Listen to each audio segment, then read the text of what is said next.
When I was a kid, gangs invaded our neighborhood, and they made life pretty tough on the rest of us. So I decided the best way to fight a gang was to join one. Oh, not just anyone, but the biggest one in the city. Well, these guys in tough situations, how to handle almost anything or anyone. Joining a gang was probably the best thing I ever did. And after all these years, the old gang is still going strong. So join our gang. The Boy Scouts of America drew a remarkable breadth of popular and government support from across the economic, ethnic, and political spectrum for its modern manhood and practical citizenship teachings. Advocates ranging from such elite as the Rockefeller family and Theodore Roosevelt to reformers as various as Jacob Rhee and Eugene Debs expressed their appreciation for scouting values. Upper-class professionals, lower middle class, and working class men and boys throughout the country joined the organization. Ever since the founding of the Boy Scouts of America, this organization has successfully defined itself against the other scouting-like organizations by toning down its military message and nostalgia for a history that would have a narrow message for a general audience. The most significant message is that the BSA combines Victorian character virtues with the 20th century corporate industrial work ethic to teach young boys become hardworking Americans. Perfect for this organization that wants to define what it means to be a man in this ever-changing world. By the time the BSA reached its 20th birthday, it was slowly defining itself and laying the infrastructure for future generations, with two of its high adventure camps founded during the 1930s. One of the high adventure camps in northern New Mexico was founded in the late 1930s by the generosity of an Oklahoma millionaire who saw the BSA as the perfect organization to support the continued development of young men. That man would donate the land that would define the most important scouting milestone for anyone participating in the Boy Scouts of America, which is going to Philmont Scout Ranch. Big country, isn't it? It's more than just big. It's also a pretty special piece of American real estate. What's so special about it? Well, in the first place, a big part of this land is pure wilderness. A genuine 100% 24-karat rock-ribbed wilderness. Philmont Scout Ranch is often the highlight of anyone's scouting career since its inception in 1938. This camp offers scouts the ability to explore the Sandía de Cristo Mountains in northern New Mexico by backpacking or going on horseback. And the programs that Philmont Scout Ranch would offer would combine historic nostalgia, STEM and conservation, and outdoor recreation, all in the world's largest youth summer camp. Wow, hiking, fly fishing, climbing, and mountain biking around certain camps throughout the BSA property, and all you have to do is hike to these camps? Genius! The camp's marketing leans into outdoor adventure where teenage boys and girls learn about themselves and others as they explore the New Mexico mountains. Oh man, and they have covered not just outdoor adventure and recreation, there's also the historic nostalgic side of it, and how it is used here and there to promote their cavalcade treks, that word always gets me, or their living history camps. There is one underlying trend throughout the Philmont ad campaign, an Old West adventure. Drive scouts to find themselves in the New Mexico mountains where they can refine their skills and learn new ones. And this advertisement of the Old West adventure dates back to the late 1930s when the Boy Scouts of America received the land as a gift in 1938. The camp's origins date back to the 1930s when the BSA leaders' ideas about providing boys with their own American West adventure, along with see the American Southwest.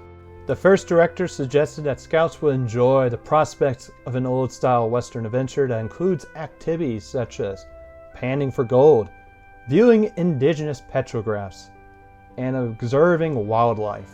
The ranching program could introduce boys to a career in ranching by highlighting it as an important career path, and later, the conservation department would do the same thing by providing hands-on experience in environmental science.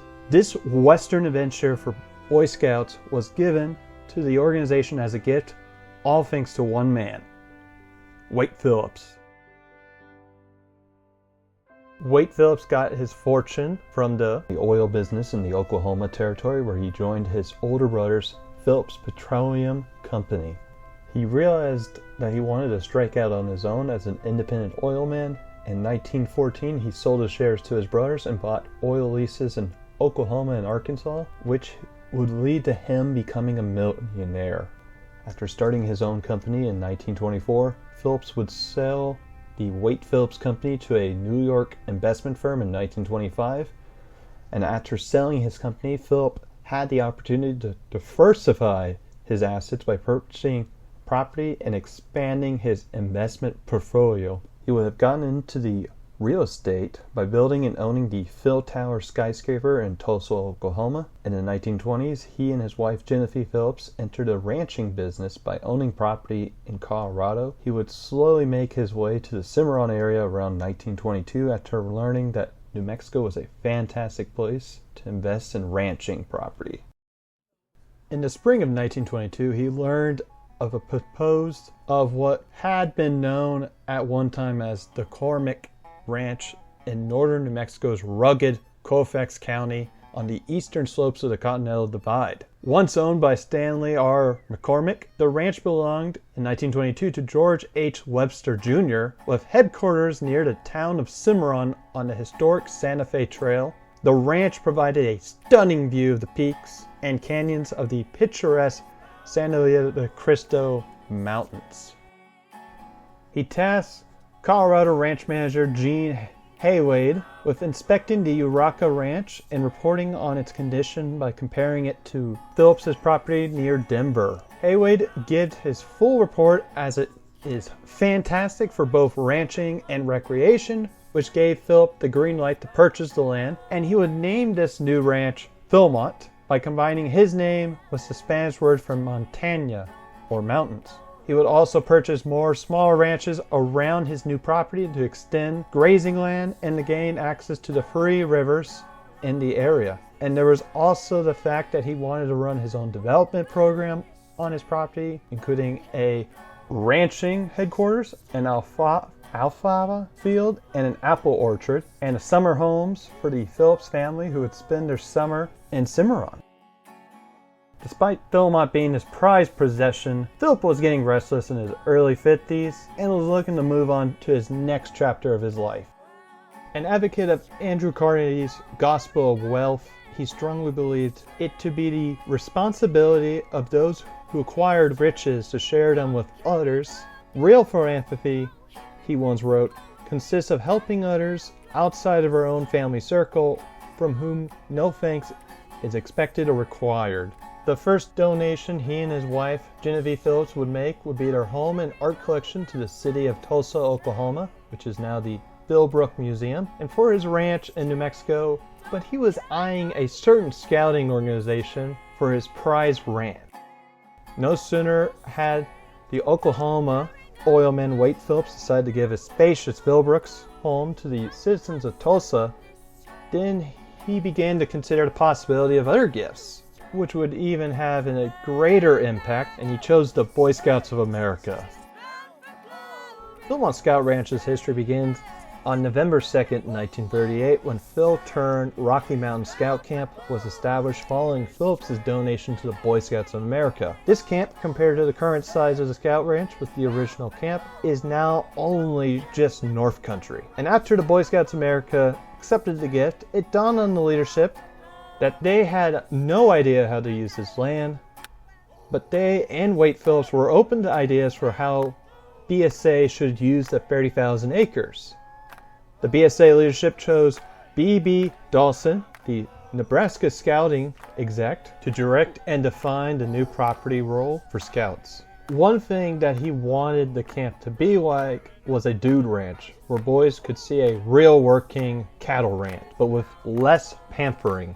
Unlike the other dude ranches in the American West, which mainly catered to the rich Americans where they could cosplay as hard-working cowboys, tending their cattle while living out in the West, a far cry from the 1900s where historian Hal Rothman argued that dude ranches were championed by men like Theodore Roosevelt and were seen as a way to rejuvenate a tired soul in a changing world. In doing so, he would also argue that dude ranches and visiting archaeological sites in the American West represented a piece of American history that offers tourists something different.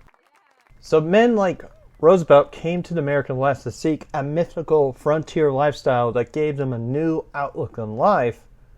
And of course, pop culture interpretation would change over the decades, with dude ranching representing something totally different in the 1930s. It became an icon of the idealized American West represented within pulp culture. I mean, the dude ranches near LA became film sets for the newest hot film genre, the Western. So any lenses through which the Philmont leadership and the Scouts themselves were seeing the American West would relate to pulp culture as a whole. So the BSA adopted the idea of a dude ranch for Philturn, but with scouting characteristics.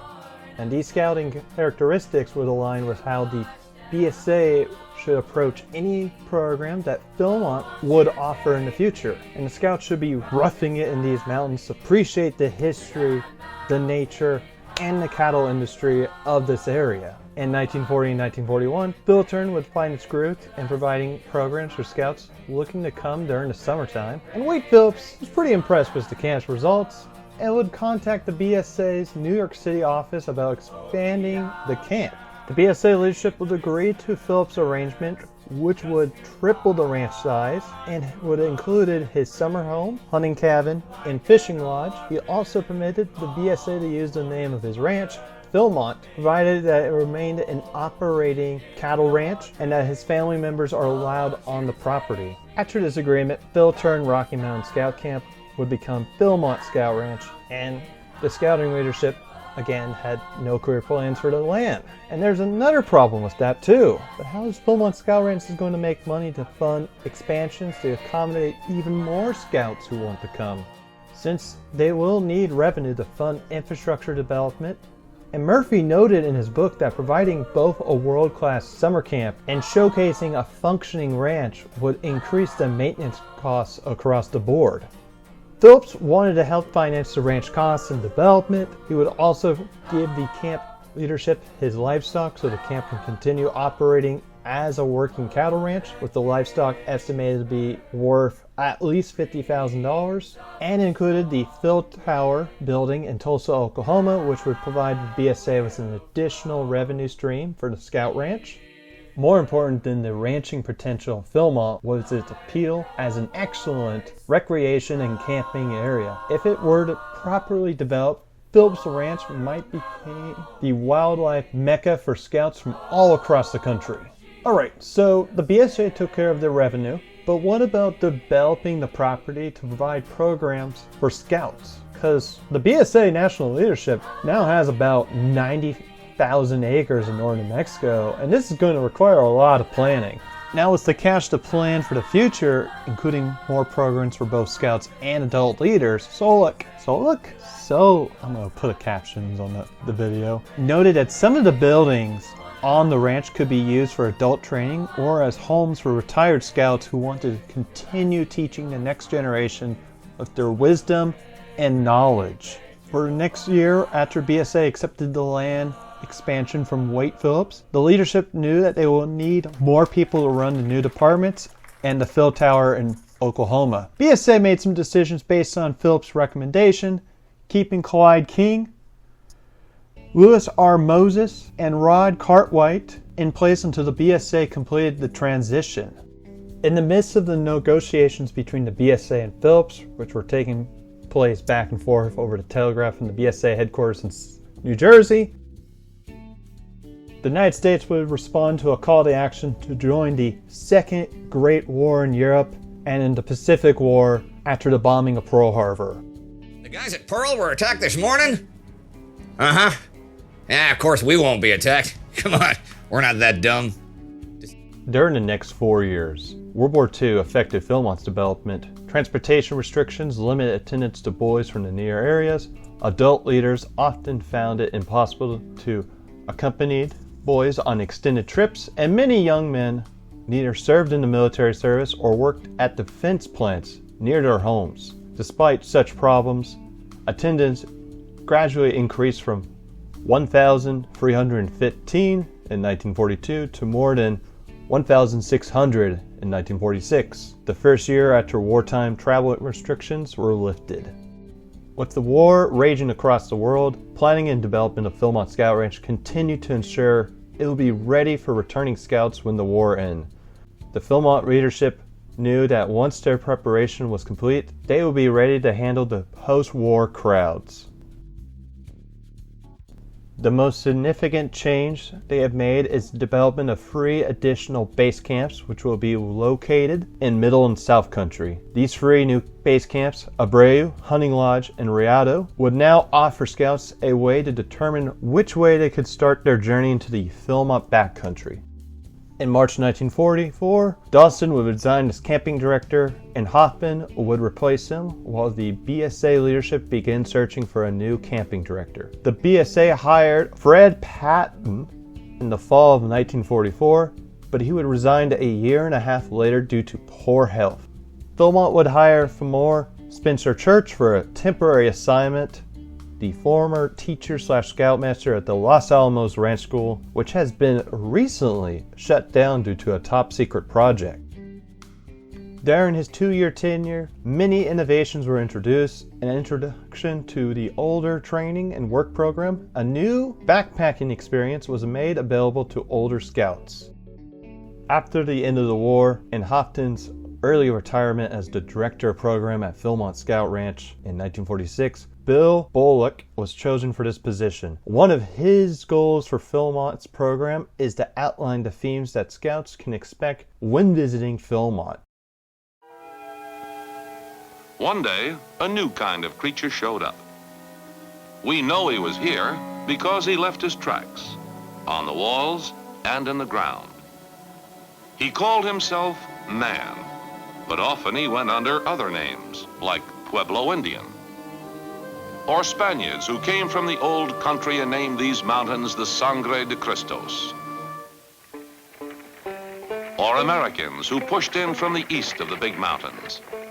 The trail they made getting here led to Santa Fe, so they called it the Santa Fe Trail. And you can still see the ruts of this trail where it crosses Philmont. Bullock emphasized the need to develop 5 treks and vocational opportunities for scouts seeking a unique experience at Philmont Scout Ranch. Expanding the program options can meet them needs and allow scouts to pursue their own adventure.